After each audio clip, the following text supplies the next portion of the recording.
Hi, David. Hey, Rick.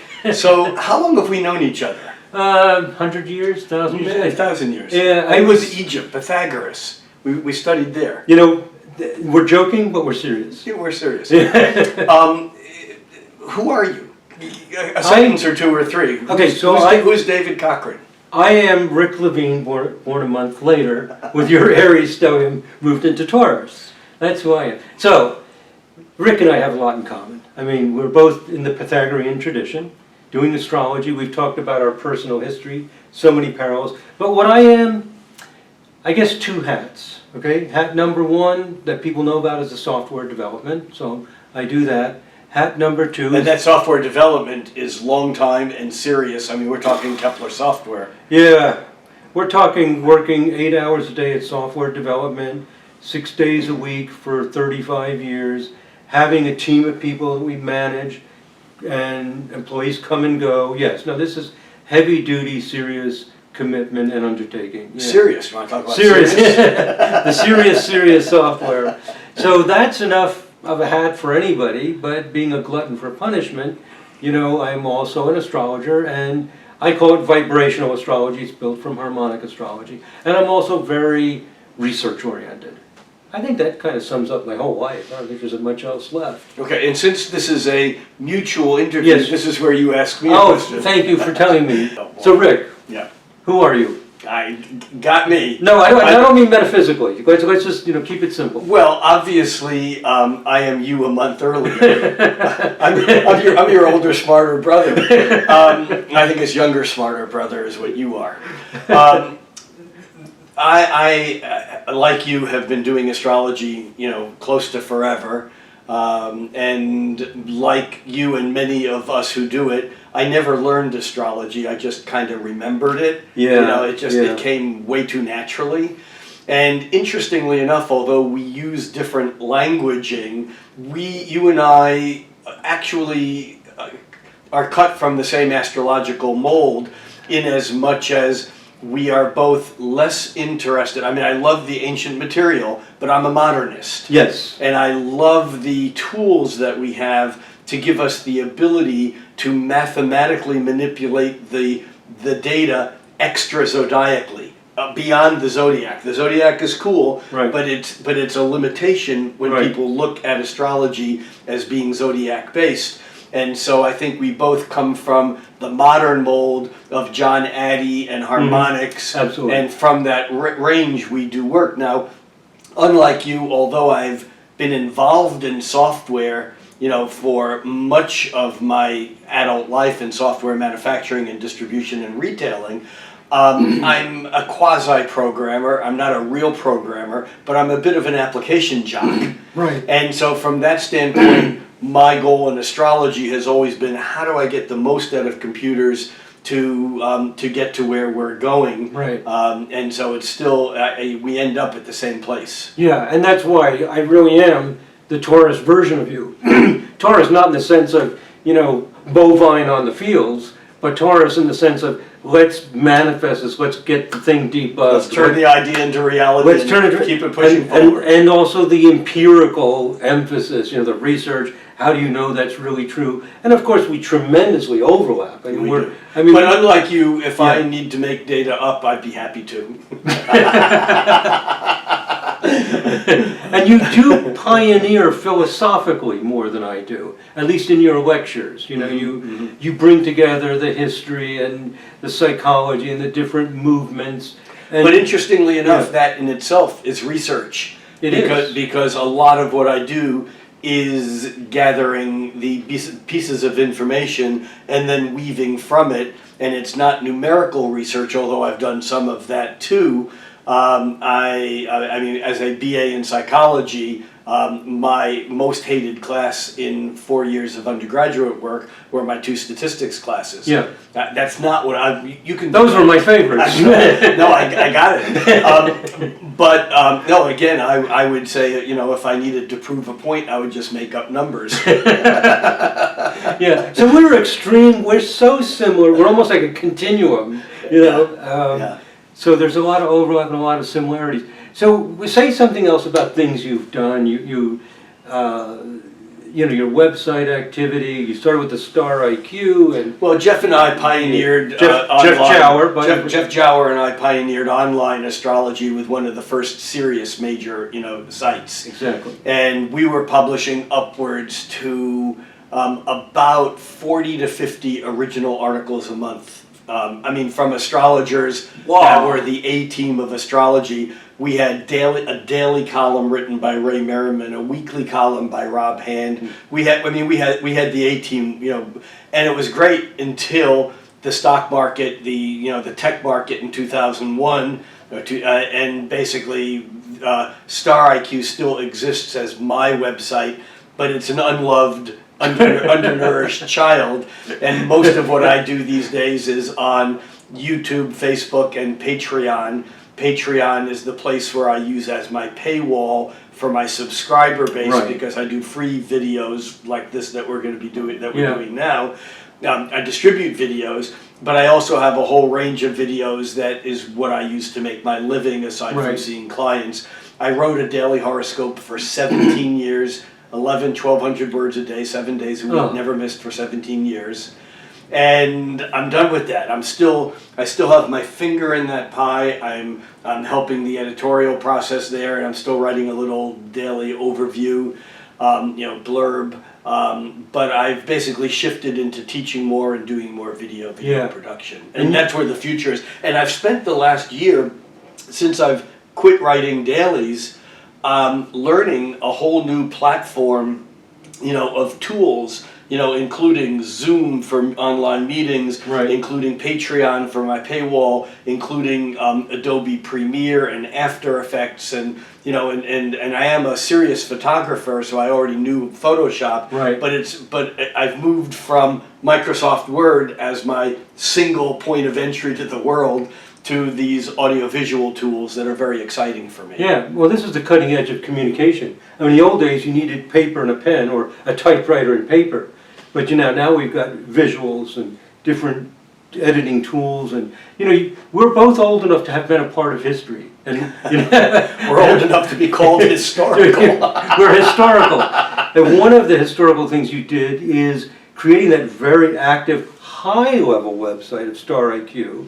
That was pioneering at the time. Yeah. And the other thing is that you and Jeff got connections for large distribution through booksellers and things That's right. like that. Jeff and I wrote 8 years of annuals for Barnes & Noble. It was Sterling Press is owned by Barnes & Noble. And although they were your astrology guide for 2006, 7, 8, 9, 10, 11, 12, and 13, these were 150,000 word books. And Jeff and I developed a language of including real transit astrology in Right. sun sign form, so that people getting it, and I can't tell you even today how many people I bump into at conferences. We're at the NCGR conference in Baltimore here on Labor Day weekend of 2019. I can't tell you how many people I bump into who say, I got into astrology because of your and Jeff books. I read them all and studied them and cover to cover. And so, that was, Linda Goodman was an important impact in my first taste of astrology. Right. And I love Chris Brennan, who says that daily horoscopes are the gateway drug to horoscopic astrology. Yeah. So this is one way in which we complement each other, is I think you've reached out more through the written word, all of these dailies you've written, all of the book distribution, the connection with Barnes & Noble, the setting up of Star IQ. I've been more involved in, I guess, 2 aspects. One is information services. We need to calculate these things. We need the interpretations. And working with customers day and night, so if they're doing zodiacal releasing and the loosing of the bounds according to Valens versus whoever, even though I don't use those techniques, I'm programming them and working with our other programmers for every possible option. So historical people I'd never heard of had some option for how to calculate the part of mother if it was nighttime versus someone else. All of those details, night and day, we're like the little cobblers making shoes night and day. and we've had a lot of brilliant programmers. And we in the rest of the world thank you for that, because without what you do, we would not be able to apply the magic at the interface level Exactly. of consumer Yeah. and of client. Well, thank you, because that's the joy of it, Yeah. is to create that tool and watch people use it and apply it and live So it. we have something else in common, All right, and that is Kepler. that's, yes. And we talked I about get emotional, Pythagoras. you said the word and I get emotional, right? Well, I mean, I'm starting to feel chills from head to toe. and again, we may have slightly different nuances of where we've gone with this, Yeah. but there is not a book in English print, either by or about or fictional about Kepler, that I haven't read. Yeah. And at the very first meeting, some 25 years ago, 1994, 95, is that really 25 years ago? A meeting held in Seattle about whether or not an astrology university or college could be created. And it was a kind of a room of a dozen semi-who's who's of astrology, at least in the Northwest. And at that meeting I said, I don't know whether this will ever be a possibility or not, but if it becomes a possibility, our name is going to be really important. And I think that since astrology has been excommunicated from academia, we should reclaim our space almost like by a Trojan horse, so that, for example, if we were the Kepler College of Astrological Arts and Sciences, as an example, then if this became manifest, there would be no way for that not to be acknowledged and for Kepler to then gain his rightful place in academia instead of being the father of modern astronomy, Right. who was also superstitious like people of his times and still believed in that stupidity of astrology. Right. Instead, we get to see We that was reclaim his it. genius, Yes. and his astronomical discoveries were basically because of his astrological drive Absolutely. to get to the accuracy But we're of reclaiming charts. the truth of that history. And so from that point of view, you were much more like Kepler, because like Kepler, you are striving for the accuracy of calculation, which is what Kepler did. Right. His war with Mars, as we call it. Yeah, Rick knows what I'm talking about, right? Do you know what he said the night that he actually recalculated the orbit of Mars with his new formula, and he found that Ptolemy's orbit was off by 8 minutes of arc a year? Yes. You know, I don't know what he said, but he said, I have touched mountains, and it is tremendous what they belch forth. I have robbed the secrets from the ancient crypts of Egypt. Yeah. I mean, Wow. this was a guy who was like, oh my God. And people don't get. They don't get that. He wanted to know the mind. Sorry to interrupt. Oh, but no, you're the mind of God. I'm interrupting you now. Yeah, right. What do you think about I don't know, that? Rick. My other Rick side is the search for the mind of God. Yeah. You know, and why did things move this way? And the discovery of that ancient wisdom in those formulas. Yeah. You know, is what he was all about. And to make it clear to everybody, in case they didn't get some of the innuendos, Kepler was not an astronomer stuck with a little superstitious belief in astrology. Absolutely, the other way around. It was the heart and soul of what he did. Yeah, he was the mathematicus for the Holy Roman Empire. That was Right. his day job, which means that his job for Emperor Rudolph, Right. was to calculate the time. In other words, the calendars, the seasons, the new moons and full moons. That was his day job of calculating and doing horoscopes for the emperor, Right. as to when to go to war, and and of course Exactly. Kepler hated that part of astrology. When he wrote against astrology, that you see pull quotes that justify Kepler really didn't believe in astrology. No, he didn't believe in using astrology to go to war or get laid. Right. No, I Right. mean, he wrote like that. He said, this is, he goes, and it was his words that gave us the phrase, don't throw the baby out with the bathwater. That's right. That's Yeah. a Keplerism who's cautioning modern science, and this is, of course, in the 1600s, modern then science, in their haste for, discovery, when looking at the ancient, when looking at the blasphemies contained in the ancient knowledge of astrology, not to let the baby out with the bathwater. And we're still there. Nothing's changed, right? Something's So- changed. We have computers. We have computers. So you were instrumental in giving the name Kepler to the Kepler College. That was one of my weird little things. And so I created software, and I was trying to give it a name. And the name of your, go ahead. Yeah, so it was about 1981, and I was writing the software. I'd done some software for other companies, and I was going to come out with my own. And a friend was at my house, and I said, I'm trying to think of the name for my software I'm writing. She looks at me and she goes, duh. And I said, duh, what? She says, duh, Kepler. And I went, duh, Kepler. Well, when when I suggested that for the name of the college, which incidentally is still in existence, but it became something very different than I imagined it to be. Right. Which is not something that we need to talk about now. But when I threw out that idea of Kepler, 11 people in the room went, duh, yeah, Kepler, and that was it. I mean, it was like instantaneous. We have these synchronicities in our lives. So let me tell you a little Kepler story. So you've read almost everything Kepler's ever written, which I haven't. But when I went to Germany, I had some friends there, first time I went, and they said, we have a big surprise for you when you come. Because they know I don't like to travel a lot because I'm a workaholic, and they said, well, you've got to come, we have a big, big surprise for you. Well, a big surprise for most people might be, who knows what, something material, whatever. They took me over, and they didn't tell me till I got there, to Kepler's birth house. Ah.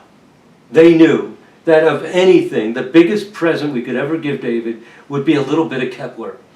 And I went in there, and it was one of those, oh my God, experiences, because there was nothing dramatic about the place, although it all looked very eerily familiar. I went in there, and at the end of the hall was a computer. And he had worked with, I can't remember the guy's name, somebody will Google and come up with it, some guy to compute the planetary positions. And I didn't know this part of Kepler's life, that he was working with some guy to make a machine to calculate the planetary positions. And I think I died, went to heaven, and came back all in 5 seconds, because that's my life. Yeah. And he's the man. Right. And to find out that he was trying to compute, and that I'm trying to compute, I don't know, something about that resonance just was one of the most shocking, important moments of my life, just to see that. Anyway, and to be where he lived and where he grew up. And then we went to where he went to elementary school, was the next place we visited. And that was just to follow where he walked. So this is something, not only are we both in the Pythagorean, and I would say postmodern astrology might be a good term for it, you know? Yeah. Like it's beyond just the psychological archetypes, like digging to this level. No, it's true, and it's not like I exclude anything from the past. It's just, I'm the one that, when I hear about traditional techniques, I like to try them, I've used them, but there are more techniques than a counseling astrologer can use for an hour session with a client. And for me, you know, the basic calculations, some what I would call light harmonic analysis, and transits and progressions, that's all I can handle in an hour. Right. I mean, I could spend lots more time digging in, but I have more information based upon that's useful to a client. Right. And so that's what I do when I'm doing, I'm a very different person when I'm doing my client interactions. I'm interested in getting to the juice of what's going on now with the least use of tools that I can. Yeah, you know, astrology is so vast. To me, it's a little bit like music. Like some people are going to American folk music, or Bach, or Beethoven, or Rolling Stones, or whatever, and you gravitate to the style that appeals to you. We're both cut in that same mold for that same taste, for that same lineage. But I would say it's not like music. I would say it is music. Absolutely. Because again, and I've said this in many a talk, that when Kepler and Pythagoras talked about the music of the spheres, it was not, nor is it now, a metaphor. A metaphor is this is like that. Absolutely. The music of the sphere, music is harmonic resonance that happens within a certain range of frequency vibrations. So that the concert A is 440 cycles in a second. Concert moon is 13 cycles in a year. Exactly. And we can't hear it with our ear, right, but we dance to it because it's music that's non-auditory, but it's not like music. And that's why I like to call the form of astrology I do, which is built on what John Addy and Eberton did, but it's taken on a life of its own. Yes. We came up with this term, vibrational astrology. Which I think is a brilliant term, and it's actually very similar to what I've called unknowing, that you have created a similar but different school of thought, that is But about, and this again, going back to about 92, 90, no, it was about 89, 90, 91, I created this idea of what I call quantum astrology. Yes. But it's still basically material things are not material, they're vibratory. Right. Also. Right. And so it's, in a way, the two ways of looking at things are, again, just slightly different languaging about the same observations. Yeah, we've been on this parallel path all the way through. And so my current obsession, other than... Yeah, what's your current obsession? Two of them, always the software to do everything anybody wants, but is in the specific formula. You know, finding out what happens when people are in accidents. We're working with Giselle Terry, the psychotherapist. She's got 40 or 50 clients with recorded birth times. What is in the charts of the anorexics? How did it develop? When the full-blown episode comes out, or somebody is schizophrenic and they start walking on the streets naked, what's triggering it? How is it happening? And the formulas are so intricately, amazingly beautiful. Much more beyond, you know, years ago, here's an example. Years ago when I was doing the 11th and 13th harmonic, I thought I was way out in the ethers. Like, oh my God, it's not based on 12. Now we're up into the 400s. You know, we're incorporating these frequencies that are so intricate and beautiful. And we figured out how to use them. Because obviously the problem is information overload. People go, well, how do you do that? Well, we figured it out. And that involves the software development to pull out these patterns. We've analyzed the greatest athletes, the greatest rock and roll musicians, the people with the most 7th harmonic things going on. Anyway, this working out the details, and let me put in one plug for the VA conference, the Vibrational Astrology Conference. We had the first one last year. Next one is in March 2020. And so we now have a group of people of expertise. I'm no longer just the leader of the pack teaching. They're teaching me as well. And this is fantastic. And so we have a community, and I'll be sitting in the audience just like everybody else taking notes. So we have a group of people making discoveries, connecting, sharing, and I really feel this is the best time to be alive ever, because we're opening that door to find out that this stuff actually works. So here's something you probably don't know about me. All right. And that is, my dad was a radio engineer, and was one of the original teams for the development of what became commercial FM radio. Oh my God! And most of what he did through the middle part of his life is he specialized in antennas and power supplies, and at any given time he had a collection of probably 4,000 to 10,000 vacuum tubes in our house. Oh. And we would wander around cleaning up the basement, and we'd come across a vacuum tube that was like this big. He goes, go put that up on my desk.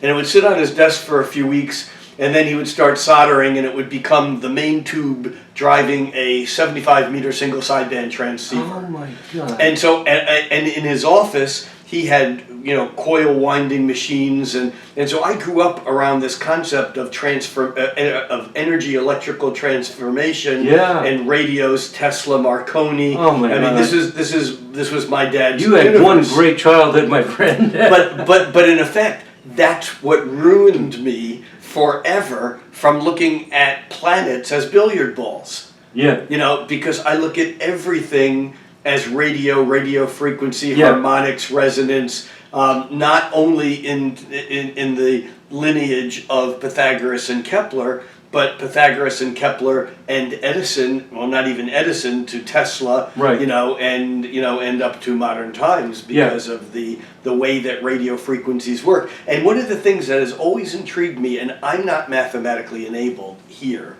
but there always to me seemed like there would be at some point in time someone who would develop a system that would be analogous to Fourier analysis, which is a way, as you probably know, of doing complex wave analysis on high frequency interference patterns. And in some ways, it moves it into an abstract realm because it's a purely mathematical realm. But it seems like the complexity of the rhythms and movements and spins and moons and so on, that this is where we're going, although we can't yet quite put it together. This is what we're doing. This is exactly what we're doing vibrational astrology. It's not exactly Fourier analysis. So, I don't know that it could exist, Yeah. but there's an analog. And it's an analog, and the reason it's not exactly Fourier analysis is because each node that holds down the wave function is a planet. Each planet has a different quality. That's exactly. Yeah. No, I understand Yeah, that. yeah, yeah. So the idea of waves, all waves are equal. But here you've got Mercury is going to do something different, and with Venus. So basically, the harmonic chart, as simple as it is, a lot of brilliant things are incredibly simple, and this thing called the harmonic chart, which is very, very simple, has ended up being the key Oh, yeah. to unraveling all this Well, and magic. as I did a lecture today on subtiles, and at the opening, I mean, I basically, said, or made the point that, to me, I'm really a numerologist. Because, as Pythagoras said, all is number, Right. and all numbers arise in sympathetic resonance. Yeah. And I still have this image of being a kid and standing in my dad's Radio Shack workroom, whatever. He was a ham radio operator, of course, and he'd have. This was pre-digital, but he'd have these huge oscilloscopes, and he would do. and these patterns would change, and that's still, when I look at a chart, I see, when we look at harmonic analysis, we're looking for the spikes, Right. In the oscilloscope. Yeah. That although we're doing it digitally, that was being done. We're doing the same thing your Yeah. father did. Yeah. It's amazing how deep this heritage goes and how it gets picked up through different people in our families. And so your dad was a big part of this whole lineage. And let me add one important thing to this. This is where I'll do the Taurus stellium anchor part to this. We'll call it, in classical Taurian fashion, the proof is in the pudding, right? So all of these models and the ideas of all these waves with radio receives and stuff obviously works. We turn on our radio, we turn on our TV, we turn on the internet. Those waves actually are useful and applicable. Absolutely. And and we all live by, we turn on our lights, all this stuff. So it's mystical, it's intriguing, it's awe-inspiring, and it works. Where we're headed with astrology is the same place. exact place. We're going there, man, and we're going there fast. And just like, before something's, was it Benjamin Franklin or somebody said something about before something's invented, everybody doesn't believe in it, and then once it's invented, everybody says, "Oh, I could have told you that." That's right. Well, It's William Blake saying, "What is now proved was once only imagined." The same So exact thing. we're coming to the end of our time. Yeah. Where can people find out more about vibrational astrology? I know you have a huge library of teaching material that I think is important for people to know about. Yeah, exactly. So go to youtube.com, type in David Cochrane, Cochrane, type it in there, go to my channel. I've got 300 videos, and one series of them is on harmonic astrology and vibrational astrology. And the other thing is, if you ever get a chance to come to North Florida, Gainesville, Florida, in late March is usually when we have it, you will meet all of these vibrational astrologers. We got to have you over there sometime too, Rick. I actually am considering. We'll talk about that. Yeah, so those are the main two things. And how do they get a hold of you, Rick? These days, best place to find out what I'm doing is either go to YouTube and search Rick Levine Astrologer, or go to Patreon, and that's patron with an E, patreon.com/Rick Levine, and that's the best way to find out where I am and what I'm doing. This has been really fun. This is totally awesome. awesome. I don't know who's been interviewing who, but we should do this more often. We really need to. So, yeah, it's my soul brother here. So, all right, man. Good. Okay.